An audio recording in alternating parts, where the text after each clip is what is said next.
el año de 1945, mi papá nació el 19 de enero, como el quinto hijo del matrimonio formado por Pedro María Castro Juanazo e Hilda María Cedeño Alcíbar, ahí en una casa muy antigua.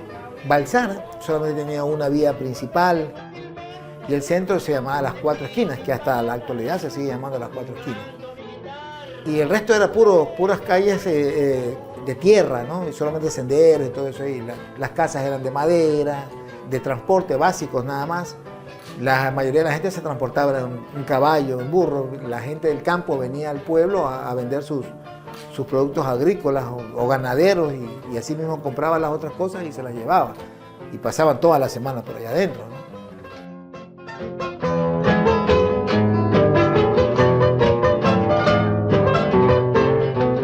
Balsar fue así, fue un pueblo que empezó poco a poco a crecer y en aquel entonces, en el año 45, cuando nació mi papá, todavía estaba en plena Florida.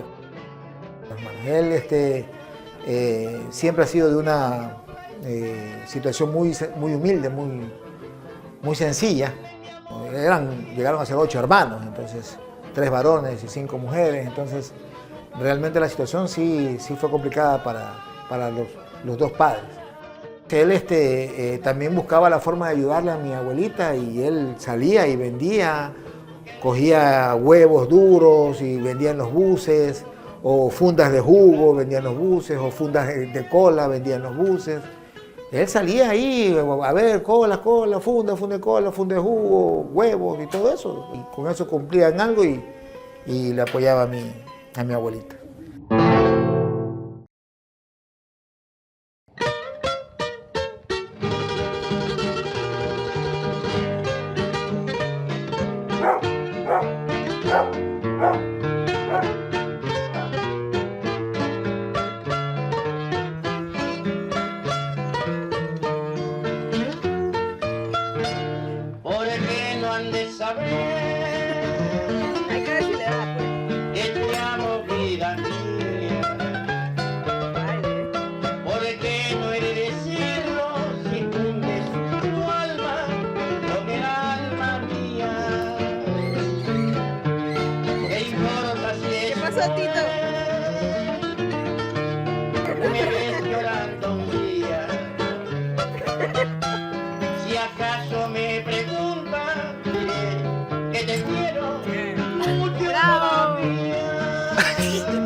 En aquel entonces los colegios normales preparaban a los jóvenes para ser profesores, porque se necesitaba enseñar. Entonces tenían una disposición de ser normalistas y entonces los alumnos se graduaban de profesores.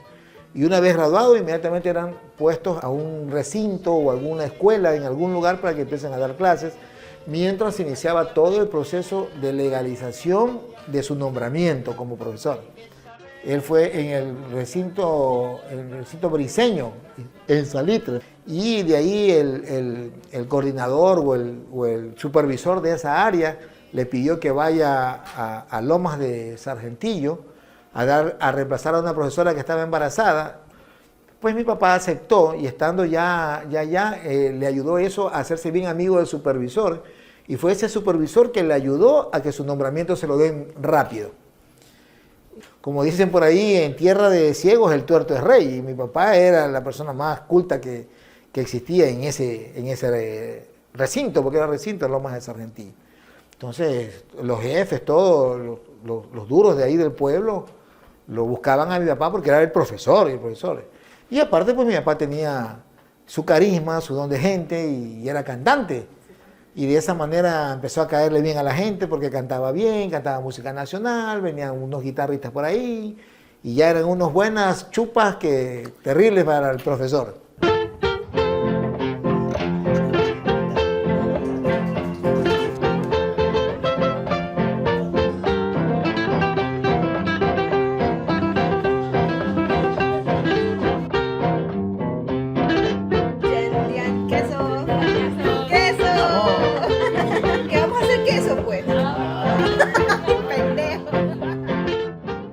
A ver, ¿a dónde está la gente? Que estoy contento, que quiero enseñarles cómo se ordeña. A ver, observen a Eduardo que está realizando ahorita el ordeño. Ahí está, de camiseta blanca. Ya, el ordeño consiste en primero soltar a la cría de la hembra para que mame. Y una vez que ha mamado el ternero, allí se lo coge y se lo amarra en el brazo de la madre. Hecho eso, se pone a ordeñar tal como lo está haciendo el joven allí, vea. Empieza tú, Puchi. Y llevo el recuerdo que yo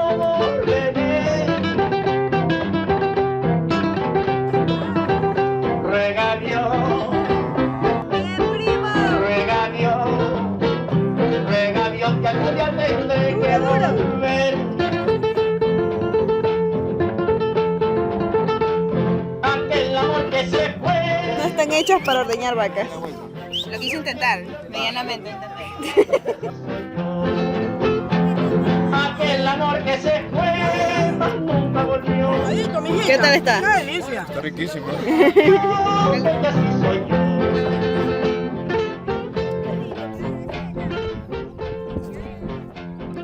Después de que mi papá ya se legalizó, ya él pudo trabajar en un lugar final y posteriormente consiguió que lo trasladen a la escuela Víctor Manuel Rendón, en donde ya logró allí mismo en Balsar establecerse como profesor.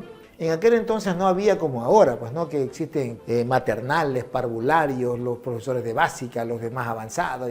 Los profesores cogían a los alumnos de primer grado y el siguiente año pasaban con los mismos alumnos a segundo, con los mismos alumnos a tercero, con los mismos alumnos a cuarto, con los mismos alumnos a quinto, con los mismos alumnos a sexto, hasta que se graduaban ya en sexto año y volvían a primer año. Entonces era un ciclo. Mi papá creo que lo hizo como 4 veces ese ciclo en la escuela esta de la Víctor Manuel Rendón. Por eso que hay muchos estudiantes de Balsar, entre esos ahorita el alcalde de Balsar, Galo Mesa, que fue alumno de mi papá, que estuvo en ese ciclo. El esposo de la tía Marta, el tío Jofre, él también estuvo en ese ciclo con mi papá. Mi papá le enseñó a leer al tío Jofre. Mi tío está diciendo que al toro se le saca la leche. ¿A quién? ¿Cuál tío? Mi tío Jofre. Mande lo que le saque él, pues.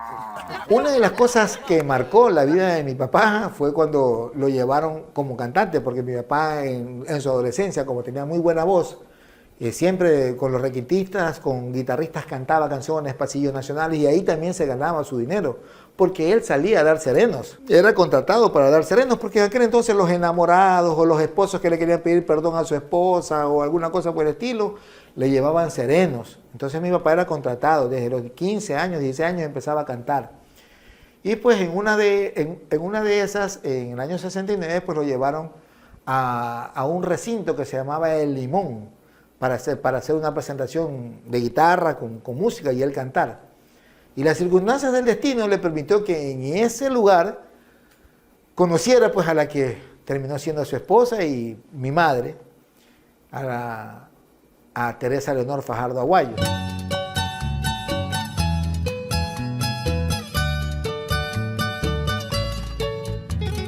Se conocieron allí en ese recinto y mi papá quedó pues perdidamente enamorado de mi madre, porque mi madre es una mujer hermosa, blanca, guapa, fashion, porque mi mamá siempre ha sido fashion, siempre refinada, con perfume y todo. Entonces a mi papá lo deslumbró. Se unieron en el año 71 y en el 72 pues nací yo como el primero de cinco hermanos que somos, ¿no? Roberto, Marlon, Marta, Yadira y el pequeño que es Javier, que nació en el 79. Es una de las cosas que a mi mamá no le gusta que yo mencione o que yo diga, pero bueno, quiero decirlo aquí para que quede por siempre, ¿no? Que ellos en 7 años tuvieron 5 hijos. Una cosa terrible de reproductividad. De igual manera, en la década del 70, mi papá hizo algo fantástico por Balsar, que hasta ahora nosotros lo admiramos mucho. Yo en lo personal, porque conozco la historia. Él en el 5 de junio de 1972, 4 días después que yo nací, logró cristalizar el sueño de crear por primera vez la educación nocturna en Balsara. Entonces él fue el fundador de la educación nocturna, porque solamente habían los colegios matutinos. Entonces mucha gente no podía estudiar. Entonces al crearse el colegio nocturno fue un boom, porque mucha gente empezó a ir a ese colegio para tratar de graduarse de bachiller. Entre esas mi madre, que mi papá la incentivó para que ella estudie, y ella fue prácticamente la primera promoción que tuvo el colegio en el año 81 ya, como graduada en comercio y administración. Y pudieron ellos, a través de su esfuerzo, sacrificio y bueno, también incluso algo de suerte, porque sé que mi mamá en algún momento se sacó la lotería o un guachito o algo así de lotería, que les ayudaron para poder comprarse una casa y poder invertir en esa casa e invertir en una hacienda. Como a mi papá le gustaba eso, entonces invirtieron en eso de ahí. Mi papá siempre, como era del campo, a él le encantaba la parte agrónoma y estudió para ser técnico agrónomo en la Universidad de Vinces. Este colegio técnico agropecuario no tenía terrenos, no tenía instalaciones propias, porque tenía alquiladas o eran prestadas. Entonces mi papá, como era técnico agropecuario, como él se había graduado, pues entonces se puso en mente de empezar a trabajar, y como concejal inició las gestiones también en la década de los 80. Y posteriormente en los 90 se consolidó darles un terreno de unas hectáreas para este colegio, donde se construyó el colegio y donde ya está ese colegio funcionando. Consiguió estar en este colegio como profesor de planta y terminó siendo rector del colegio, en donde pues lo catapultó para que salga para adelante con muchas cosas. Y ahorita está funcionando adecuadamente. Logró que mi mamá también trabaje en el colegio. Y después que él se jubiló, pues mi mamá continuó trabajando y llegó a ser también rectora de ese colegio. Ya está todo, ya está todo. Esta actividad, yo tenía más o menos unos 14 años cuando me enseñó mi padre. Me dijo él, ven para que voy a enseñar cómo se hace queso, porque si algún día tú tienes animales, sabes lo que vas a hacer y cómo lo vas a hacer. Y si tú no lo haces, lo puedes ordenar porque sabes cómo se hace. Aquí tenemos la leche. Hay que aprovechar la leche que recién haya salido de la teta de la vaca, que ahí está un poquito tibia, para que se adormezca más rápido. Empezamos este procedimiento a mover primeramente la leche con cualquier palito, pero generalmente aquí me han dado uno que es de ciruelo, parece. Ahora, ¿para qué se hace esto? Si usted se para ahí y se pone a dar vuelta, ¿qué le pasa? No, empieza a marearse. Entonces aquí la leche también le pasa lo mismo. Y como le vamos a echar el suero de cuajo, que se llama esto, suero de cuajar, ya, entonces primeramente vamos a hacer esto.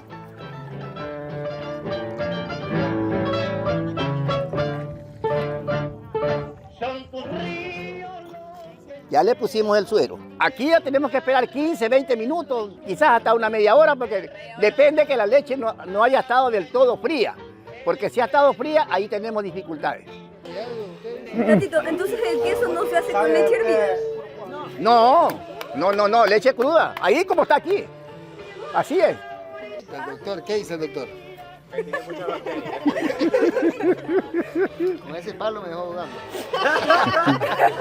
Te cuento, doctor, eso que ustedes dicen de bacterias tienen toda la razón y la ciencia es esa. Pero hay el organismo mismo, y usted lo sabe, tiene cómo contrarrestar ciertas bacterias, ¿no? Y de ahí que usted ve, por ejemplo, unos niños en el campo que andan sin zapatos y corretean en el lodo, andan pateando esta mierda de vaca y no les pasa nada. Sebastián, ¿cuántas veces usted ha pisado la tierra sin zapatos? En la playa, pero es en la playa, no aquí. Aquí hay más organismos que en la playa. Si van allá adentro, es muy bueno porque eso hace bien para la salud. Se jodió nomás, sáquense los zapatos. Yo soy te recuerdo, Manaví.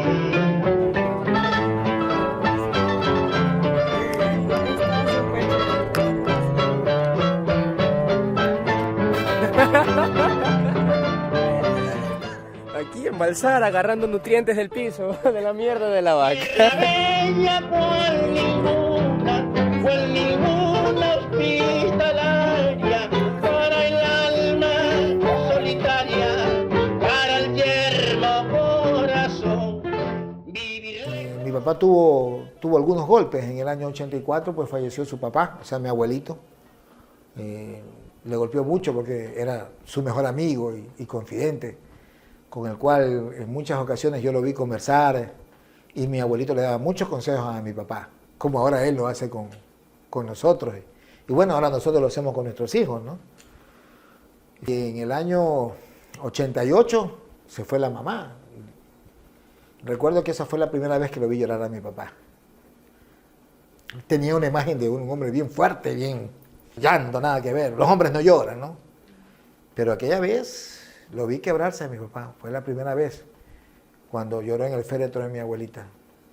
Y pues, posteriormente a eso, también tuvo otro golpe bien fuerte de mi papá, porque uno de los dos hermanos que tenía, porque eran tres, como yo dije, se le detectó cáncer al colon. Se llamaba mi tío Pedro Eduardo Castro Cedeño, y él era el abogado de la familia. Y siempre era el que orientaba a la familia en la parte legal, a los 8 hermanos, 7 hermanos, a los sobrinos y todo. Los últimos días que estuvo mi tío en vida, los pasó justo con mi papá. Y en una de esas, mi tío Eduardo le dijo a mi papá que estudiara leyes, que se hiciera abogado. Mi papá le prometió en el hecho de muerte de mi tío que iba a estudiar leyes, y lo cumplió. Y mi papá tenía 42, 44 años. Tanto fue que cuando inició el primer día de clases, la gente se paró pensando que era el profesor. En aquella época los alumnos se paraban para saludar al profesor, que creo que todavía lo hacen ahora, ¿no? Entonces, fue algo bastante cómico que todo el mundo se pare y pense, no, dice, yo soy compañero de ustedes. Ahí estudió mi papá y después a los 46, 47 años, como pueden ver en la foto, se graduó primero de licenciado, porque antes se graduaba a los 4 años de licenciado y al 5º año se graduaba uno de abogado. La segunda vez que lo vi llorar a mi papá fue cuando murió mi tío Eduardo.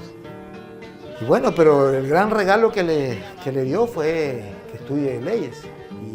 Y hasta ahora es lo que prácticamente ha hecho estos últimos 25 años. Abogado. Él está afuera y pasa alguien en moto. ¡Abogado! ¡Hey! Grita mi papá. Y dice, ¿quién será ese ladrón? Una vez que ya la leche está cuajada, entonces pasamos al otro proceso. Se llama, vamos a quebrar la cuajada. Quebrada la cuajada, viene el asentamiento de la misma para recogerla y seguir el proceso normal hasta llegar a la elaboración del queso. Que Dios nos ayude y vamos a continuar. Vea. Aquí estamos quebrando la cuajada.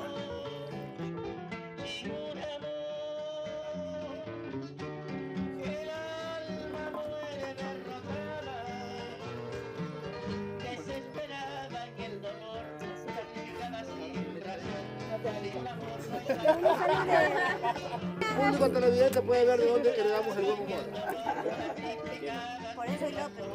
Ya estamos hasta aquí. Los queseros actuales acostumbran a dejar que se asiente la cuajada abajo y el suero arriba. Ya empieza a ver. En mi tiempo, mi padre me enseñó a recoger la cuajada, se llama. ¿Cómo se recogía la cuajada? Así. ¿Ya? De esta manera se va recogiendo hasta que ya queda sentada abajo y el suero arriba. Vea, ahí está el suero amarillo ya, Robert. Y ahí ya está asentándose. Pero hay que seguir el trabajo. Una mujer derrotada, desesperada en el dolor, sacrificada sin razón, sin un amor no hay salvación. A ver, Ítalo, préstate unos vasos plásticos para brindarles un trago de suero a esta gente. ¿Ah? Y fíjate, ya Guata estaba ofreciendo una tarrita. Mi papá se hizo amigo del fundador de un partido que se llamaba el Frente Radical Alfarista, que le decía el famoso FRA. Y en muchos lugares a mi papá le decían el FRA, el FRA. ¿Por qué? Porque ya en el año 80 él se candidatizó para concejal, porque en el 79 don Calderón lo asesinaron, habiendo sido candidato a presidente lo asesinaron, y en el 80 él se lanzó para concejal de Balsar y ganó, ¿no? Entonces él fue concejal y desde el año 80 hasta el año 85 aproximadamente, hasta que ya todas las cosas se normalizaron en cuanto a periodos de los concejales, y estuvo ayudando y representando al Cantón Balsar, en donde fue miembro de una comisión, no estuvo en mayoría, siempre estuvo en minoría, porque era el único concejal de ese partido, y de ahí pues hacían todas las cosas en favor del cantón. Y mi papá estuvo en esa parte política, y ahí se orientó a la parte política.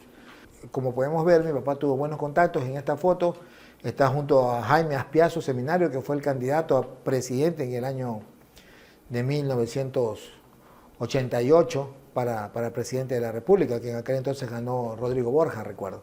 Él tuvo siempre en ese nivel y fue candidato a diputado en algunas ocasiones. Lastimosamente el partido en sí ya empezó en su declive y ya no pudo continuar más. Pero en la década del 90, yo diría que como premio a su lealtad, a su dedicación, a su entrega y a su convicción política, lo nombraron secretario del Tribunal Electoral del Guayas. Mi papá estuvo casi como 1 año y medio como secretario y prácticamente fue el primer balsareño con esa distinción, que debería ser bien reconocida por parte del Cantón Balsar, porque quien administra todo lo que es estas cosas, estos organismos gubernamentales son los secretarios, porque son los jefes administrativos. Y mi papá tenía toda la carga y todo el peso, y justo hubieron elecciones, y ahí fue entrevistado. Y fue de una gran responsabilidad que él tuvo como tal en la década del 90. Y eso fue prácticamente como que el clímax en cuanto a la carrera de mi papá, porque de ahí el partido feneció, ya no hubo más y ya él como que ya no continuó con ningún otro partido. Tuvo muchas ofertas de varias tiendas políticas, pero mi papá era, con su convicción clara y su Frente Radical Alfarista, su ideología de izquierda, no aceptó ninguna otra propuesta para trabajar en otro partido. Y prácticamente como que se retiró y se mantuvo como en reserva, ¿no? Como decimos algunos militares, en QAP, en espera, para ver qué podía pasar. Esto ahí purga,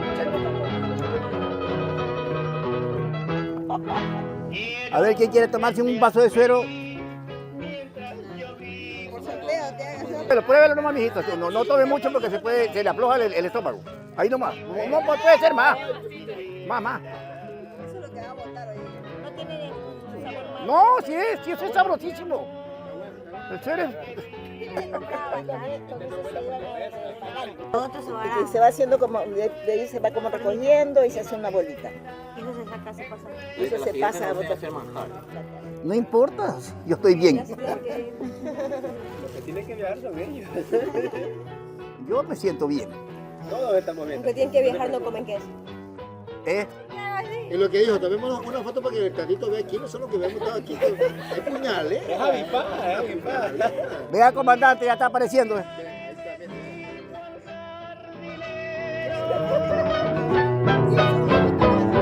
Porque sería agua Tomen purgante. Yo estoy como el tío Roberto, quiero que pongan mi toma en el video. Y está chupando mucha cámara, tío. Ya, pues aquí es el principio. Ahí, maestro, para que lo vacíe. Ahí aunque sea.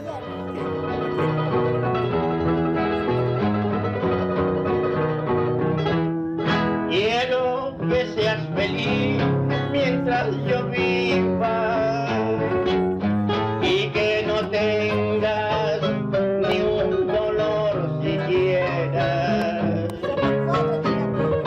Yo te daré mi amor para que vivas como una flor en plena primavera, en plena primavera. Entonces, en la década del 2000, pues logramos convencer a mi papá y a mi mamá para que se casen por la iglesia y tengan la bendición de Dios. Y bueno, mi papá al principio no quería, pero luego ya lo convencimos y toda la vaina. Y en el año 2005 ellos se casaron. Fue muy lindo compartir con ellos, con sus nietos, con sus hijos, estar ahí en esos momentos inolvidables para ellos. Fue un momento muy lindo que vivimos como familia y más que todo recibir la bendición del sacerdote y ver el matrimonio de ellos y que lo hayan visto sus nietos. Fue algo muy, muy hermoso, realmente muy hermoso. En la década del 2000, pues mi papá llevó paralelamente todo lo que tenía que ver con el colegio acá y sus labores como abogado, que hacía sus pequeños cacholitos que no le podía dar mucho tiempo porque era profesor. Entonces, pero igual empecé y efectivamente lo que le dijo mi tío fue cierto, porque con el tiempo las carteras de clientes que tuvo mi tío terminaron con mi papá. Y los hijos de esos lo buscaron a mi papá. Y mi papá es una de las cosas que a veces conversamos con mi mamá, creo que tal vez el único abogado que ha devuelto la plata a su cliente. Porque cuando él dice que va a hacer algo y eso de ahí no sale como él esperaba, simplemente llama al cliente y me dice, no salió, usted me dio tanto, tome esto de aquí, y este pequeño yo lo ocupo porque yo gasté movilizándome, gasté pagando taxi, una cosa, invitando a comer a alguien, como gasto de representación mínimo, pero el resto porque yo no le he podido hacer su trabajo. Y eso parece que le ha gustado mucho a la gente porque se han dado cuenta de la honestidad de mi padre y por eso lo han buscado y lo han recomendado. Tanto así que en la actualidad, que mi papá tiene 79 años y está ahorita cumpliendo 80 años, todavía no buscan clientes y mi papá tiene que decirles que ya no quiere trabajar, que ya no puede trabajar. Está limitado por su problema de la rodilla. Y no puede trabajar, o sea, y le da pena tener que decir que no puede ayudarlos a estos clientes, pero no, es que yo lo quiero a usted, pero yo no puedo y tampoco lo pueden obligar. Y llega un momento que dice, pero recomiéndeme un abogado, y dice, ¿yo a quién voy a recomendar? Si él conoce a los abogados a veces como son.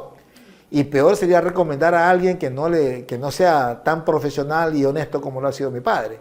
Entonces mejor dice, yo no me comprometo en recomendarle a nadie. Entonces se ha dado esos lujos ahora de rechazar trabajos.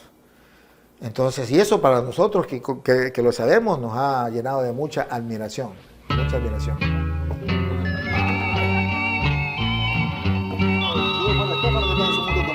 Ahí está Estefano.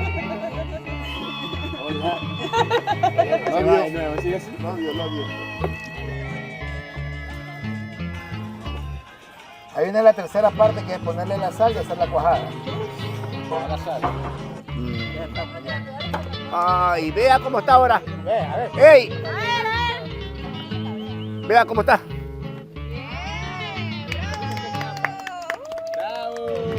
Y ahora aquí sí le echamos la sal. Pero ahí donde lo ve la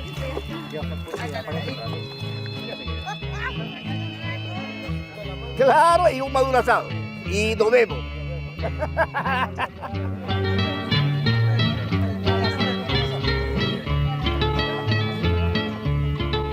Ya está la cuajada, ya está la cuajada. Venga ahí. Venga. Miren si está salado, está bueno. Venga. Toma, Puchita.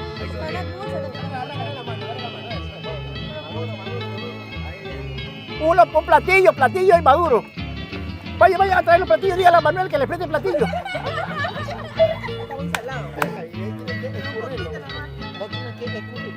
Sí, pero eso ya se lo ponen al molde. Pruebe, mijita, quiere probar. ¿Lo ponemos en el molde? No.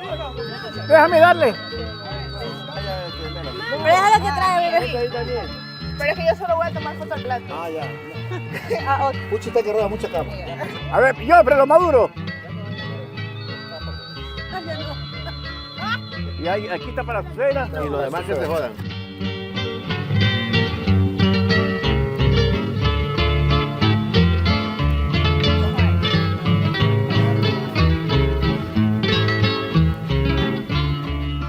Estoy contento, sumamente contento, complacido de lo que está sucediendo. Un aplauso, bravo.